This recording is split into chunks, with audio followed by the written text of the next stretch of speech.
he may be the richest man, and if he's a non-Muslim, a Muslim man who may be dark, who may be ugly, who may be a slave, is far superior. Similarly, the verse continues that for a man, he should not marry an unbelieving woman until she believes. A believing woman who is a slave woman is far superior than an unbelieving woman, even if she allows you.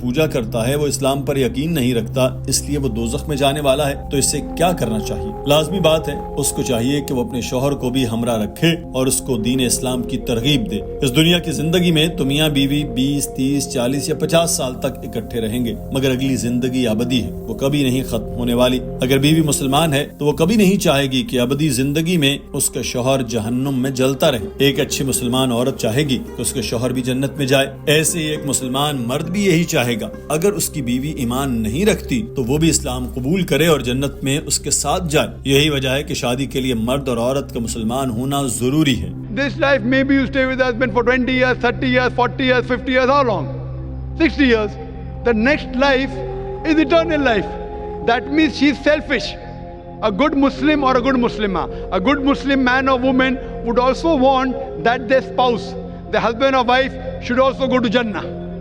So that's the reason it's important that both the husband and wife are Muslims. ناظرین، اس لڑکی کا دوسرا سوال تھا کہ کیا اس کو دوسری شادی سے پہلے اپنی پہلی بیوی کو بتانا ضروری ہے یا پھر وہ بغیر بتائے ہی شادی کر سکتا ہے؟ اس کے جواب میں ڈاکٹر ذاکر نائک نے بتایا کہ مرد کے لیے عورت سے دوسری شادی کی اجازت لینا ضروری نہیں ہے۔ اگر تو نکاح نامے میں ایسا لکھا ہے کہ میرا شوہر دوسری شادی نہیں کرے گا اور شوہر یہ مانتے ہوئے اس خاتون سے شادی کر لیتا ہے تو وہ پابند ہوگا کہ اس کو دوسری شادی تب تک نہیں کرنی جب تک اس کا اور پہلی بیوی کے ساتھ ہے۔ اگر وہ کرے گا تو نکاح نامے کی خلاف ورزی کرے گا اور بیوی شوہر کے خلاف قانونی چارہ جوئی کر سکتی ہے۔ اگر یہ نکاح نامے میں نہیں لکھا اور نہ ہی یہ لکھا ہے کہ میرا شوہر دوسری شادی سے پہلے مجھ سے اجازت لے گا تو پھر شوہر کو اجازت لینے کی ضرورت نہیں ہے، مگر اخلاقی طور پر یہ بات صحیح لگتی ہے کہ شوہر اپنی بیوی کو یہ بتا ضرور دے، کیونکہ یہ اتنا بڑا فیصلہ ہے کہ جو بیوی اور شوہر دونوں کی زندگیوں کو متاثر کرتا ہے۔ قرآن پاک میں لکھا ہے کہ اگر تم یتیم لڑکیوں سے بے انصافی کرنے سے ڈرتے ہو تو جو عورتیں تمہیں پسند آئیں ان میں سے 2 2، 3 3، 4 4 سے نکاح کر لو۔ اگر تمہیں خطرہ ہو کہ انصاف نہ کر سکو تو پھر ایک ہی سے نکاح کرو، یا جو لونڈی تمہارے ملک میں ہے وہی صحیح۔ یہ طریقہ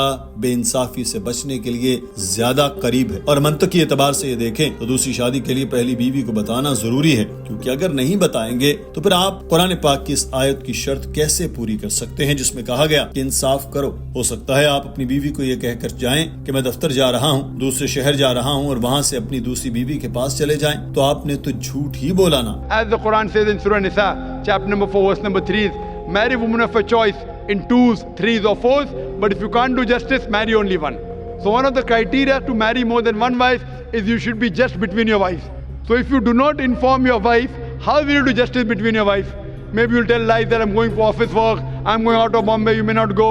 So therefore, if you marry a second wife, taking permission is not a must, it's not compulsory, but at least inform her so that you can do justice between both your wives. Doctor Zakir Naik نے یہاں اس لڑکی کو اس موضوع سے متعلق مزید سمجھاتے ہوئے کہا کہ 4 شادیوں میں کوئی مذائقہ نہیں ہے، کیونکہ سائنسی طور پر اگر آپ ریسرچ کریں تو دنیا میں عورتوں کی تعداد مردوں سے کہیں زیادہ ہے۔ ہر مرد ایک ہی شادی کرے گا تو پھر بھی دنیا بھر میں کروڑوں خواتین بغیر شادی کے رہ جائیں گی، جن کے پاس دوسری شادی یا پبلک پراپرٹی بننے کے سوا کوئی اور راستہ نہیں ہوگا۔ اور ایک اچھی مسلمہ یہی چاہے گی کہ اس کی مسلمان بہن پبلک پراپرٹی نہ بنے، اس کی سوتن بن جائے، تاکہ اس کو عزت، احترام اور مرتبہ ملے، ساتھ میں شوہر کا نام بھی ملے۔ ناظرین، آج کی ویڈیو کے بارے میں آپ کی رائے کیا ہے؟ کمنٹ سیکشن میں ضرور آگاہ کیجیے۔ اپنا خیال رکھیے۔ اللہ حافظ۔